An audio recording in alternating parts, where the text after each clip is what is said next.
আসসালামু আলাইকুম সবাইকে। আমি শখের গল্প থেকে সাদিয়া বলছি।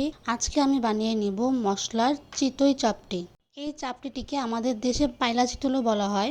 এই চাপটিটি বানানোর জন্য আমরা নিয়ে নিব আতপ চাউলের গুঁড়া। আতপ চাউলের গুঁড়াটি আমরা পানিতে ভালো করে মিশিয়ে নিয়েছি। তারপর দিয়ে দিব আদা রসুন পেস্ট, দিয়ে দিলাম কাঁচামরিচ কুচি, তারপর দিয়ে দিব পেঁয়াজ কুচি, তারপর দিয়ে দিব হলুদের গুঁড়া, দিয়ে দিলাম জিরা গুঁড়া, তারপর দিয়ে দিব ধনিয়া গুঁড়া, দিয়ে দিলাম মরিচের গুঁড়া স্বাদ মতো, তারপর দিয়ে দিব পরিমাণ মতো লবণ। এখন আমরা এটিকে ভালো করে মিশিয়ে একটি ব্যাটার বানিয়ে নেব।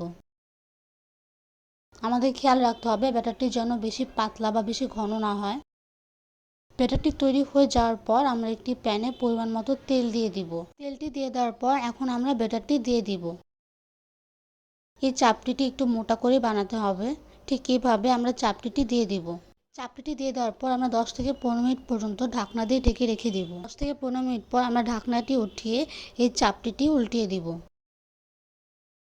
তারপর আমরা আবারও 10 থেকে 15 মিনিটের জন্য ঢাকনা দিয়ে ঢেকে রেখে দিব। 10 থেকে 15 মিনিট পর আমরা এপিট ওপিট ভালো করে ভাজা হয়ে গেলে এটি নামিয়ে নিব। আমাদের খেয়াল রাখতে হবে এটি যেন পুড়ে না যায়। এপিট ওপিট ভালো করে ভাজতে হবে। পিঠাটা অনেক মজা হয়েছিল আর অনেকটা মুচমুচেও হয়েছিল। আপনারা সবাই চাইলে এটি ট্রাই করতে পারেন। আশা করি আপনাদের এই রেসিপিটি ভালো লাগবে। আর ভিডিওটি ভালো লাগলে লাইক শেয়ার সাবস্ক্রাইব করবেন আর আমাদের পাশে থাকবেন। আল্লাহ হাফেজ সবাইকে।